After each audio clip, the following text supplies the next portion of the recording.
All right. Hey, YouTube, welcome back. We got 6 weeks out with John Rivas for the 2023 Amateur Arnold Classic. With us today, Mr. Justin Harris, John's coach. John himself feeling a little better this week.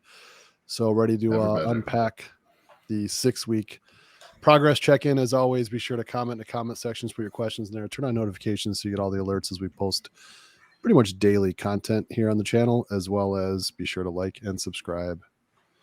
All right, welcome guys. We'll jump in. So first up, we're gonna go into current weight. So we're around 256.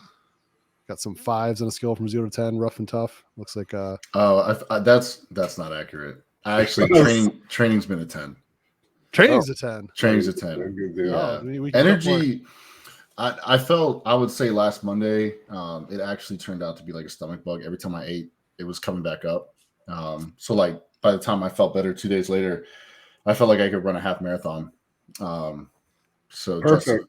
And I'm sure me and Justin, Justin will talk about it, but I actually texted him and was like, whatever we got to do, let's do it. Cause I feel great. So, just normal diet feeling, normal prep, little exhaustion, but, overall training's a 10. I actually hit or pretty close to hitting. No, I did hit some PRs, training legs yesterday. So that was the day after having 0 grams of fat and about 30 grams of carbs. So things are going. Good stuff. I'm sure Justin will have some fun with your next update then. Mm-hmm. It's nothing fun about torturing people. That's why, and Justin will tell you, I randomly text him sometimes, and he might think I'm joking, but I'm not, because I'm pretty much trying to remind him, like, hey man, like I know some people, the way that they handle the feeling is to sort of like, oh, this is so hard. Is anyone else doing this? Or, getting that reassurance. And I'm trying to tell him like, hey, let's go harder. Right. Because I feel fine. I'm good. So whatever you have planned, if you want to pull fats, if you want to do this, do not hold back. Do it, because we're good to go. So good stuff. We will be. Yeah, we'll be pulling fats, probably moving to all list cardio, quite a bit of cardio. I mean, we're like week 3 in the diet. That's the hard part. It's like, because, someone will be viewing this and engaging it by what someone might look like 6 weeks out on a 16-week diet. That Arnold was canceled. We basically got back on this groove at 9 weeks out. So we're still just starting in it. Yeah, and here's kind of a just 3-week kind of side by side. So definitely seen some changes there. Again, we know a little different lighting, a little different angles of the pictures, but you can see some, some definition changing, week to week, especially in the quads there. So some good, These are check-in pics too. Right. I make people use pretty crappy lighting. We want, like kind of a solid background so you can see all the edges. Really, there's some, you can see he's got a flash on because the shadows behind him. If you look at his feet, we want that because I want him washed out. You really, you can take pictures like the old, King Kamala used to have that awesome kitchen lighting, you can find like that awesome lighting. And that's great if you're going to post pics online, like on Instagram, but your coach, you really want to look terrible. I mean, because once you look good in terrible lighting, you have no choice. There's no case where you don't look good. Yeah, that's a good point. Is that kind of tough for you, John, sometimes when you're taking them in the bad lighting, like the mental game, or you feel pretty good now? You're past the fugly stage. Yeah, I mean, at this point, might be hard to see if you're watching from online, but if you had the photos, the HD photos up close, you can, and I can see. Sometimes I'll send Justin a comparison from 2 years ago, this same amount of time, this far out, and I know how my body works. Justin knows how my body works. It's just, and this week was pretty much the week where things started cranking big time, and I wake up every day and it's like, oh yeah, we're going to be fine. So I would say a couple of years ago, maybe I was a little more picky on how I did certain photos and stuff. But this time, just the confidence. I think that's what's different this time is going into the show, knowing that my body is fully rested, we're not worn out, and things are gonna be good. So Good deal. Well, I got the double body comparison here. You know, any things, Justin, like as a coach that you look at when you look at these two pictures? Yeah, I mean the scaling's a little off on last week, but clearly you can see the fat loss. You know, he's leading out pretty quick. You know, you can see he's a little flatter. You can see some interesting things, like if you look at his biceps. Like a weird thing I never hear anyone really talk about. Most people don't have biceps that look good pumped, and it's like a really interesting thing that biceps are really almost like legs. You know, you had one guy, Arnold Schwarzenegger, who basically had one bicep, his right bicep, that just looked awesome when it was pumped. Most people, what happens when they're full is their bicep just gets too long, and it looks, you know, long and flat. And so you can see it, John's obviously much more flat in the newer pic here, but you can see his biceps look much more peaked. And that's as a general rule. You'll see people backstage pumping up, and they're all really trying to pump up their biceps. And then, unless you have those kind of genetics, like that, what's Dexter Jackson's one awesome bicep, like his left or right bicep. You know, unless you have that, there's a certain shape where it's not a short bicep, not a high bicep, but it's like a teardrop shape almost, like what Arnold's right bicep. But you see guys pumping up backstage, pumping their biceps real hard, and really all it does is kind of flatten out their arms. You want to pump up your triceps because those will hang. You don't really, you know, that's great. And you almost want to keep your biceps flat a little bit, kind of the same way you want with your legs, you know, because if you pump up your legs, you lose all your separation. Just as an interesting. No, he's exactly right. And if you see, so this was a day after I trained, not even a day. This was probably 12 hours after I trained quads. So even though the body fat looks lower on the right, the legs look more washed out. And it's just because we destroyed legs probably like 12 hours before. Yeah, so. Big Ramy actually has that. What show is that? Where they maybe the Arnold 2 years ago, or there was one show where for whatever reason he decided to do like body weight squats. Pump up his legs. Yeah. It was, you know, we walked on stage and they just, you know, they're because the muscles are so big and they're so close together. They're right on top of each other. I mean, they really are. You know, like your chest isn't. You know, there's a whole space between your two pecs. You know, your abs are completely separate. But the rectus femoris is right on top of the vastus lateralis. Right, you know, the vastus medialis is right over on top of the sartorius. So there's no space. So if any of them get pumped, all they do is blend into each other. Yeah, that's a good point. That's a good way to look at it. So back progressions here. Yeah, so you can see real clearly there the progress. And I think we talked last week about John kind of has what I call cliff weeks. And I think we talked about Rachel Killam is a figure pro that I work with who's the same way, where it's like, it's almost like quantum tunneling. I'll go off on a total tangent here. Technically, the sun shouldn't exist. The way the sun works is through nuclear fusion, but it's not hot enough to cause fusion. Now, nuclear fusion is when the two atoms collide into each other and fuse to form a new particle. Well, there's a potential that pushes them apart, like kind of like magnets, you know, and that potential well gets really high, and so you have to have a lot of energy for them to collide enough to actually cause fusion. The sun is not hot enough to do that. What it does is it tunnels through. Like one out of every, in quantum tunneling, like one out of every quadrillion interactions, this happens, but it happens enough to actually cause the sun to be a nuclear fusion.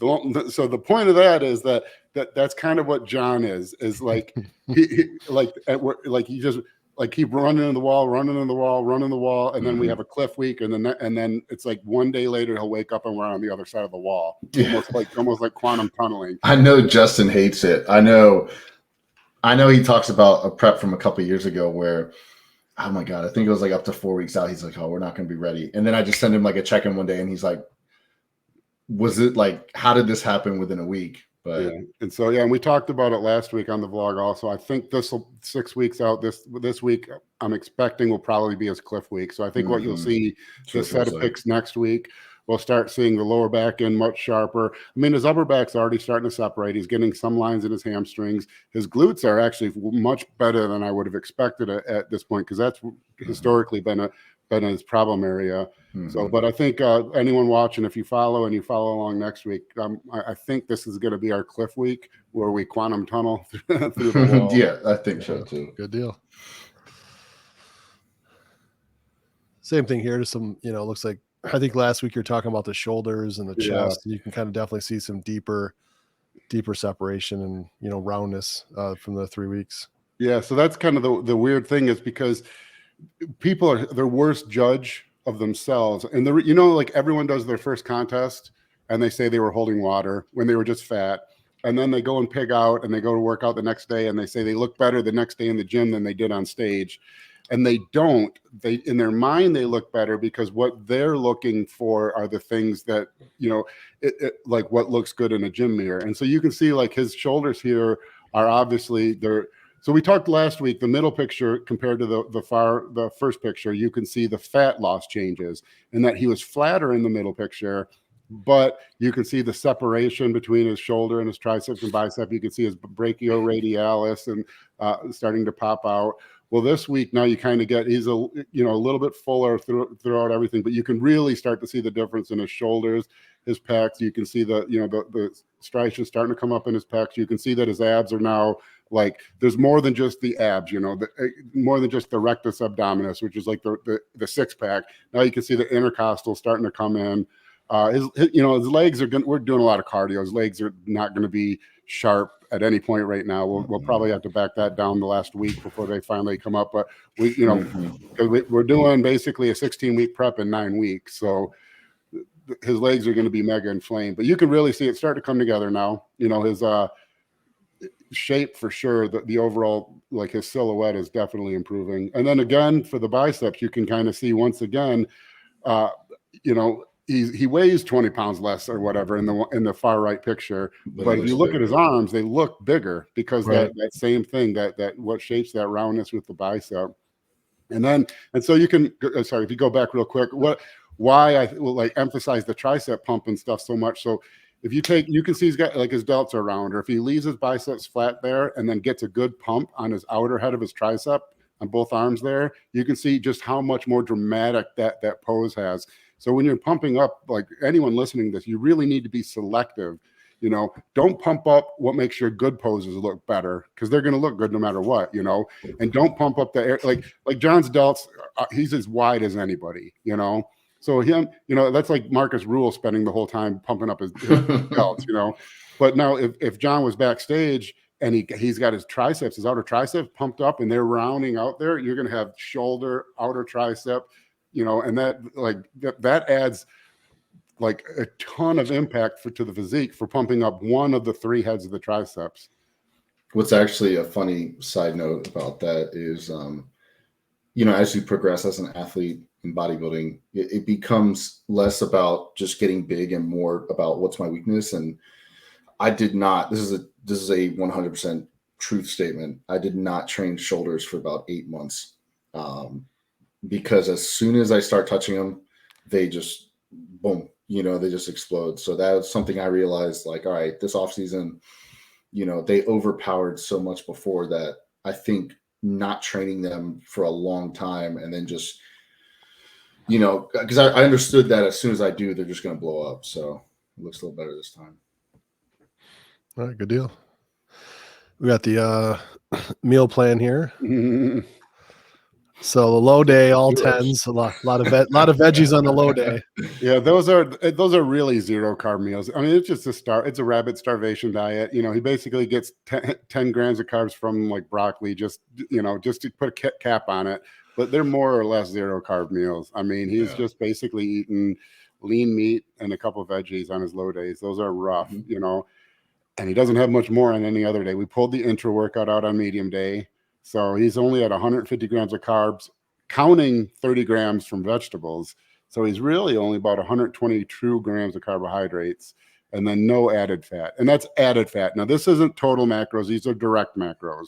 So he's picking those protein sources from a food list, but the food list is very lean protein sources. Right now, it's really just going to be chicken breast, turkey breast, 96.4 ground beef, and even at that point I'd want him to rinse it before he ate it, or 98.2 skinny beef, and so or whitefish. So it's it's not fun, you know. And that, like, this is the thing that, I mean, and granted, we have to get him moving in a hurry. You know, we basically have to double the rate of progress, because rather than 16 weeks, we have 9. But when you see people like the permabulkers, they don't realize how hard you have to work to get, you know. And here's an example, and I'm doing this on Team Troponin also. I'm showing the exact diet of someone else who turned pro as a super heavyweight, and everyone's comment is, every permabulker's comment is like, "Oh my God, that's so little food, I would lose all my muscle." It's like, no, that's not how it works. You know, that's why you're fat. That's why you've been training for 15 years, and people still ask if you play football, not if you're a bodybuilder. Right. You know, the only time in human history where you got, you know, below like 5% body fat was in times of famine, when you were dying. All right, then we have the high day overall. Still high, yeah. He's still a big body. We fill it out, you know. And that's so it's 890 grams of carbs. It sounds like, holy crap, on a diet. That's my kind of diet. But you saw he wasn't eating protein, or he wasn't eating carbs or fat all week. If he's only eating 260 grams of protein, he could easily eat 500 grams of carbs, and that would be his baseline if he's training that day. He's going to burn through all those. So we're adding about 400 grams of carbohydrates to replenish 400 grams that were depleted in glycogen throughout the week, which isn't going to bring him back all the way, but it's going to basically keep him from just disintegrating. You notice any weight fluctuations, John, like before your high day, after your high day, or is it pretty steady? Exact same. That's the thing I had to talk to Justin about this week was I was getting visibly leaner, and I noticed that, you know, the body weight was 254, 255 in the morning, and then sometimes up to almost 260, 261 at night.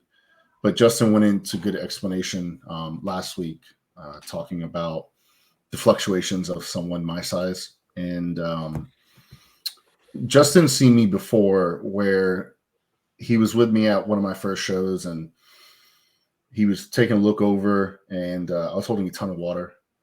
And then, so, you know, I could see it in his face where he's like, we're going to have to work. And then the next day, you know, he hopped across the hall and took a look at me. He was like, "You look like a different person." Yeah. Oh, yeah, I remember that. Yeah. Yeah. And we were like, okay, we're good now. And all it was is for some reason, I'm like a water buffalo. I just hold water. I mean, it comes off and my skin gets thin, but for some reason, you know, maybe that's the power lifter in me. It's being a big guy too. You know, people don't really. It's, you know, like you take a 260-pound guy versus a 160-pound guy.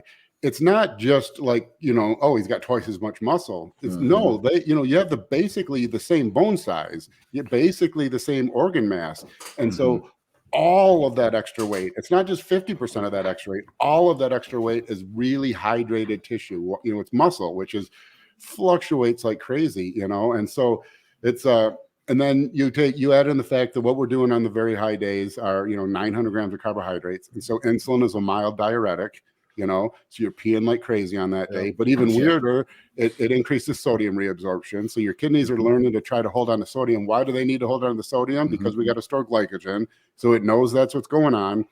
And so but you also, like on high day foods are sweeter. They don't tend to need as much seasoning, as much salt. And so one of the weird things you'll get is you'll like kind of dry out, you'll pee a lot on that high day, but you're storing that sodium. Most of that sodium is going to combine with the glucose in the water, form glycogen, but some of them is going to be left over. And then the next day on a low day, when all you're eating is meat and broccoli is not sweet. There's no sweet flavor in that. So those are the days to keep it, you know, to make you even be able to eat it, you know, tolerable. You start adding a lot of sodium. So what you'll see weirdly is a lot of guys, their weight will shoot up on a low day because it's that secondary effects from the high day, which is why what we'll do, like when we do, I don't do like trial peaks, you know, because every peak is so different. If you do a trial peak and just assume that that's going to work on a 260-pound guy, it's not. But what I do like to do is see a pure baseline. So what we'll do is we'll have his last high carb day about 7 days out, and then I'll have him take pictures the morning after. So then I can see what he looked like after he's decently filled out. And then we'll do pictures the next day again after a medium day. And that's kind of what that gives me an idea of what he would look like on stage if we did nothing. Because what are we going to do? We're going to carb up earlier in the week, Wednesday and Thursday. And then Friday, we'll bring the carbs back down a little bit and focus on drying out. So by tracking those two sets of pictures, it shows me that what would he look like if we did nothing to water? We just carved him up and then brought carbs back to a medium day. And then I see that baseline, and that's how you can kind of tell how hard we're going to need to push the dryness, how hard we're going to need to push the fullness.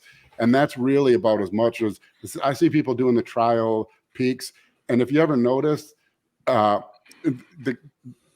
coaches who do the trial peaks, I think if you pay attention long enough, you'll see that they're also the ones who have clients who miss their peak a lot, because every peak is so different. Like John's talking about that last show where, he changed overnight. If that was our trial peak and I just assumed that was going to happen, what happens when it doesn't happen in the actual peak, So you need, there's a baseline of stuff you need to kind of know. What does he look like filled out? How much of that fullness does he hold when we back carbs back down? And after that, you just got to know what you're doing.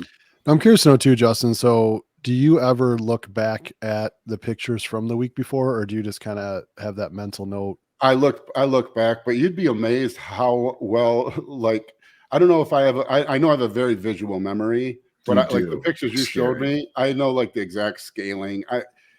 Just for whatever reason, if you're a picture person, and actually that's kind of like something on a podcast I'd like to talk about sometimes. Did you know 50% of people don't have an inner monologue? And 50%, did not know that. And there's some percentage of people who don't picture the things they're talking about, which boggles my mind. Because if I'm talking about a watermelon, I'm picturing a watermelon. Thinking about it. Yeah. But roughly half the population doesn't do that. And so as a coach, luckily I'm 100% visual. Like you mentioned a dog, and I'm not thinking words like hairy animal, salivates. I'm picturing my dog Knox. And so that really helps me, I think. That's funny. A lot of people I've consulted with, or like a workflow where they have 6-7 steps. I literally can see a box with a line, like a flow chart as they're talking. I see it and I'm filling it in. Then I explain it to them. They're like, no, I don't see that.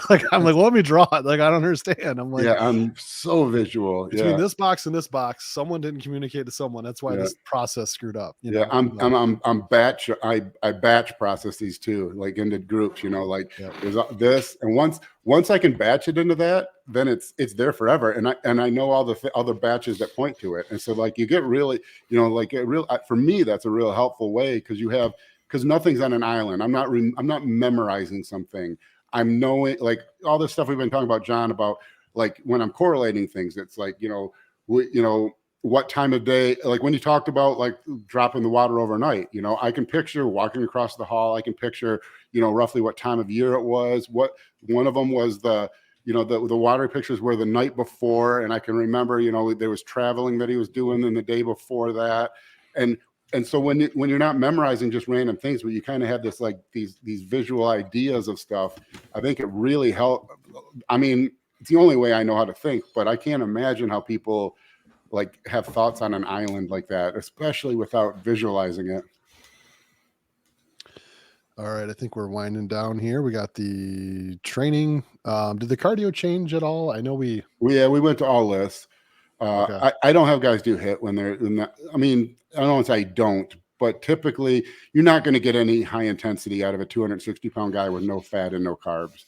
We're just asking too much, so I would like to do HIIT so he's not spending 2 hours a day on the treadmill, but he's not getting hit out. He'll go hypo, I mean, there's no blood sugar in his body. He'll burn through that. He'll go hypo, and at this point he's training so hard. This is something people don't know too. What control, what stabilizes your blood sugar levels is your liver, your liver glycogen. When you're, what happens when you get blood work if you don't take a couple of days off of training before blood work? Your liver enzymes are elevated, right? So what are we doing right now? Cardio twice a day and training. So his liver's got to process all that. So his liver's so beat up for processing that there's no way we can expect it to be on point controlling blood sugar. So if we try to do something that dumps blood sugar super quick, like high intensity cardio, his liver is going to not have any ability to keep up with it. He's going to go hypo, and you're going to get in that panic mode. That when you go low blood sugar, the only thought in your mind is carbs. You don't even need to know what a carbohydrate is. You'll somehow you magically learn, and you'll go find juice or find something, and then we're off plan. So there's there's some things you can fight and some you can't. And the fact that that's what the liver dictates how well we stabilize blood sugar levels, and we're beating his liver to hell with 3 workouts a day. We had to switch to Liz. Yeah. I have a funny story about that. My first prep I ever did, for my first show, end of 2017, I wasn't with Justin yet. And it was sort of, like a basic diet where it was old school, fish every day, low carbs. I think my fats were a little more elevated, but it was just every 6 times a day was whitefish. And so it got to the point we were really crash dieting. So I give, my old coach his props. His name was Curtis Bryant. He was an IFBB pro. And so he was more old school and he did things old school. And so I remember I ate my breakfast, which was fish.